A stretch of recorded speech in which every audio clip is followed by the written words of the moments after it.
నమస్కారం వార్తలకు స్వాగతం ముందుగా హెడ్లైన్స్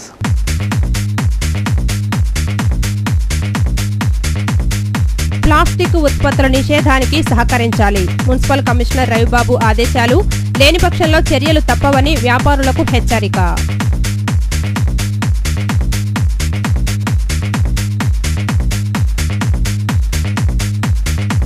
ప్రతి ఒక్కరూ సేవాభావాన్ని అలవర్చుకోవాలి రైల్వే ఎస్పీ నాగన్న సూచన రైలు ప్రమాదాల వల్ల ఏటా వందలాది మంది మృత్యువాత పడుతున్నారని వెల్లడి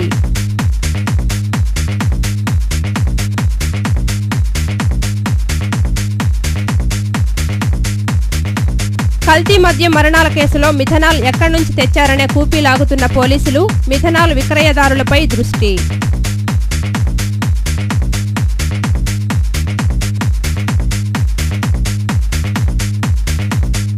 నయన మనోహరంగా సాగిన తేజస్విని నృత్యం మంత్రముగ్ధులైన ప్రేక్షక జనం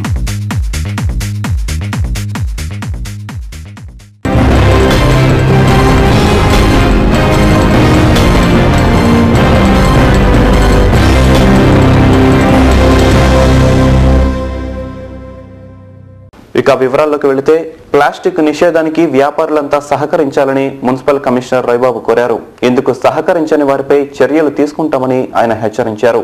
ఏ వ్యాపారి క్యారీ బ్యాగులు ఎట్టి పరిస్థితుల్లో విక్రయించవద్దని ఆయన సూచించారు. దుర్గగుడి మేరీమాత చర్చి తదితర ప్రాంతాలతో పాటు సమీప వ్యాపారులతో కౌన్సిల్ హాల్లో కమిషనర్ జి రవిబాబు ప్రత్యేకంగా సమావేశం నిర్వహించారు.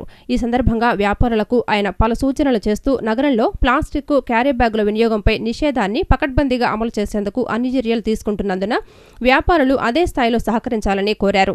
పర్యావరణానికి హాని కలిగించే క్యారీ బ్యాగులు ప్లాస్టిక్ ఉత్పత్తులపై ప్రతి ఒక్కరికి అవగాహన కలిగేలా ప్రత్యేకంగా బోర్డులు ఏర్పాటు చేయాల్సి ఉందన్నారు. వస్త్రంతోనూ పేపర్తోనూ తయారు చేసిన సంచులను మాత్రమే వాడాలని కోరారు. వ్యర్థాలను ఎక్కడ పడితే అక్కడ పడేయకుండా ప్రత్యేకంగా చెత్త కుండీలను ఏర్పాటు చేశామని తెలిపారు. వ్యాపారులకు అవసరమైన వస్త్రపు కాగితపు ఉత్పత్తులను తక్కువ ధరకు విక్రయించేలా ఏర్పాట్లు చేస్తున్నట్లు కమిషనర్ వెల్లడించారు. దుర్గగుడి మేరీమాత చర్చి ప్రాంతంలో వచ్చే నెల 1 తర్వాత ఏ వ్యాపారి క్యారీ బ్యాగులు ఎట్టి పరిస్థితుల్లోనూ విక్రయించవద్దని ఆయన హెచ్చరించారు. అందుకు భిన్నంగా వ్యవహరించే వ్యాపారులపై చర్యలు తప్పవని తెలిపారు. ముఖ్యంగా 3 రకాల బ్యాగ్స్ మేము అక్కడ పిలిగ్రిమ్స్కి అందుబాటులో పెట్టాలనుకుంటున్నాము. ఒకటి క్లాత్ బ్యాగ్, అంటే ముఖ్యంగా పూర్తిగా కాటన్ బేస్డ్ బ్యాగ్ ఉంటుంది. ఇటువంటి బ్యాగ్స్ మనం వాడాలనుకుంటున్నాము. రెండోది వచ్చేసి మనం పేపర్ బ్యాగ్స్ని వాడాలని చెప్పి, మూడోది ఈ కార్బన్ కోటెడ్ బ్యాగ్స్ కూడా ఉన్నాయి.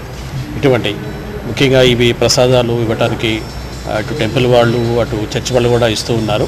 ప్లాస్టిక్ బ్యాగ్స్ వాడుతూ ఉన్నారు. వాటిని నిషేధించి వాటి స్థానంలో ఇవి ఇవ్వడానికి ఈ కార్బన్ కోటెడ్ ఫైబర్ అంటే ప్లాస్టిక్, ఈ non plastic, it's also non plastic. So ఇటువంటి వాటిని 3 రకాల బ్యాగ్స్ని మనం ఈ ప్రాంతాల్లో ముఖ్యంగా పైన కనకదుర్గమ్మవారి దేవస్థానం పైన, అదేవిధంగా కింద ఉన్నటువంటి పరిసర ప్రాంతాల్లో ముఖ్యంగా దుర్గా ఘాట్స్ వద్ద, అర్జున్ వీధిలో ఉన్నటువంటి ప్రాంతాల్లో ముఖ్యంగా దీన్ని అమల్లోకి చేయాలని చెప్పేసి అనుకుంటున్నాము. అదేవిధంగా అట్లానే చర్చి మేరీమాత, సో ఇటువంటి నిషేధాన్ని అక్కడ కూడా పెంచడానికి అక్కడ ఉన్నటువంటి వ్యాపారస్తులందరూ కూడా ఇప్పుడు పిలిచి మాట్లాడడం జరిగింది. బ్రాహ్మణ వీధిలో కల్తీ మద్యం తాగి 4 మృతి చెందిన కేసులో మిథనాల్ ఎక్కడి నుంచి తెచ్చారనే విషయంలో ఇంకా పోలీసులు ఒక నిర్ణయానికి రాలేకపోతున్నారు. పాత ప్రభుత్వ ఆసుపత్రి నుంచి మిథనాల్ తెచ్చారా, ఫార్మా కంపెనీల నుంచి తెచ్చారా అనే కోణంలో పోలీసులు దర్యాప్తు సాగిస్తున్నారు. మత్తు బిళ్లలు, సొల్యూషన్ వంటి మత్తు పదార్థాలు కూడా కలవడం వల్ల మద్యం విషంగా మారే అవకాశాలు ఉన్నట్లు నిపుణులు విశ్లేషిస్తున్నారు. బ్రాహ్మణ వీధిలో కల్తీ మద్యం తాగి 4 మృతి చెందిన కేసులో మిథనాల్ వెలుగు చూసిన నేపథ్యంలో దీన్ని ఎవరు ఎక్కడి నుంచి తెచ్చుకున్నారు, ఎవరు విక్రయించారనే విషయాలు పోలీసులకు అందచుక్కటం లేదు. మద్యంలో కలుపుకొని తాగటమే కాకుండా నేరుగా మిథనాల్లోనే వీరు కలుపుకొని తాగేశారా అనే కోణంలో పోలీసులు దర్యాప్తు చేస్తున్నారు. సహజంగా మిథనాల్ రసాయన ఫార్మా కంపెనీలు ప్రభుత్వ ఆసుపత్రుల్లో అందుబాటులో ఉంటుంది. ఇది మత్తు బిళ్లలు, పొల్యూషన్లో కూడా మిళితమై ఉంటుంది. మద్యం, మత్తు పదార్థాల్లో దీన్ని కలపటం వల్ల మత్తు ఎక్కువ వస్తుందని విశ్లేషకులు చెప్తున్నారు. ఇంచుమించు మద్యం రంగులోనే కూడా ఉంటుంది. ఫోరెనిక్స్ నివేదికలో కూడా మృతుల కడుపులో నుంచి తీసిన ద్రవం అదే రంగులో ఉన్నట్లు వెల్లడైంది. అయితే స్థానికంగా చేపట్టిన విచారణలో పాత ప్రభుత్వ ఆసుపత్రి వద్ద మిథనాల్ను విక్రయిస్తారని, మృతి చెందిన సుబ్రహ్మణ్యం అప్పుడప్పుడు అక్కడి నుంచే ఈ రసాయనాన్ని తెచ్చుకుంటాడనే సమాచారం వెలుగు చూసింది. బహుశా అక్కడి నుంచే తెచ్చుకున్నాడా లేక అతనికి ఎవరైనా తీసుకువచ్చి విక్రయించారా అనే విషయాలు దర్యాప్తులో తేలాల్సి ఉంది. సుబ్రహ్మణ్యం రైల్వే ఉద్యోగి కావడంతో రైల్వే ఆసుపత్రిలోని దిగువ స్థాయి సిబ్బందితో పరిచయాలు ఉన్నాయని, అక్కడి నుంచి మిథనాల్ తెచ్చుకున్నాడా అనే విషయం కూడా దర్యాప్తులో తేలాల్సి ఉంది. సుబ్రహ్మణ్యం కుటుంబ సభ్యులతో పాటు మద్యం తాగిన రోజు సీసాలను చూసిన వారని మరోసారి పోలీసులు ఈ కోణంలో విచారణ చేస్తున్నారు.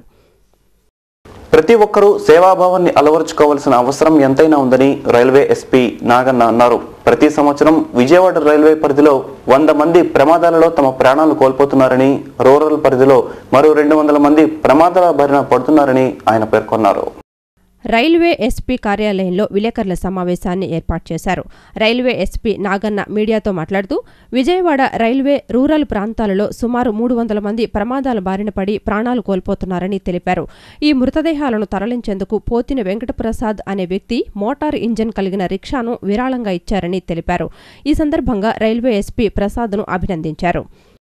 విజయవాడ రైల్వే పోలీస్ స్టేషన్ పరిధిలోనే ప్రతి సంవత్సరము దాదాపు 100 మంది, మరియు విజయవాడ చుట్టుపక్కల విజయవాడ రూరల్ సర్కిల్లో ఇంకో 200 మంది, ప్రతి సంవత్సరం దాదాపు 300 మంది శవాలుగా మారుతున్నారు.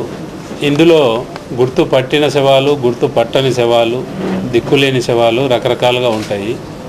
వీటిని ప్రతినిత్యం తీసుకొని వెళ్ళి మళ్ళీ వాటిని పోస్ట్మార్టం చేయించి ఆ తర్వాత తిరిగి శ్మశానానికి చేర్చి దహన క్రియలు జరపడానికి అవసరమైన వాహనం అనేది చాలా ముఖ్యమైన పాత్ర పోషిస్తుంది. ఈ సేవ చేస్తున్నటువంటి వ్యక్తి రిక్షాకు ప్రతినిత్యం శారీరక శ్రమ చేయడం చాలా కష్టసాధ్యమైన విషయం. అయితే మేము విజయవాడలో దాతల్ని సంప్రదిస్తే ఈ విషయంలో ఆ రిక్షా పుల్లర్కి శవాల్ని తీసుకెళ్లేదానికి సహాయం చేసేదానికి మన దాత Pothina Venkataprasad Sri Suryabhavani estate and housing private limited వారు ముందుకొచ్చి ఓ 20,000 రూపాయలు ఖర్చు పెట్టి ఆ యొక్క వాహనానికి ఇంజన్ని అమర్చి అది ఈరోజు అతనికి అప్పగిస్తూ ఉన్నాడు. అనంతరం ప్రసాద్ మాట్లాడుతూ పలు సందర్భాలలో దానాలు చేసినట్లు తెలిపారు. రైల్వే పోలీసు వారు ఈ వాహనం విషయంలో తనను సంప్రదించారని, వెంటనే తన వంతు సాయం అందించారని తెలిపారు. వీరేంటంటే మన ఇలా రైల్వేలో అనాథ సేవలు ఇలాగ ప్లాట్ఫామ్ మీద పడి చనిపోతూ ఉంటారు. వారిని తీసుకురావడానికి వెహికల్ కావాలంటే ఒక రిక్షా బండి, దానికి ఏంటంటే ఒక మోటార్ అరేంజ్ చేసి ఇవ్వడం జరిగిందండి. ఇదే కాకుండా విజయవాడలో మహాప్రస్థానం వ్యాన్ ఒకటి ఇచ్చానండి. దగ్గర 1.5 year బ్యాక్ ఆ వ్యాన్ ఇవ్వడం జరిగిందండి. వ్యాన్ 1.5 yearలో 3,000 మంది శవాలను తీసుకొని శ్మశానం ఇవ్వడం జరిగింది. ఆ సేవా కార్యక్రమంలో భాగంగానే ఇది కూడా నేను ఇవ్వడం జరిగిందండి. ఇప్పుడు కాసేపు ప్రకటనలో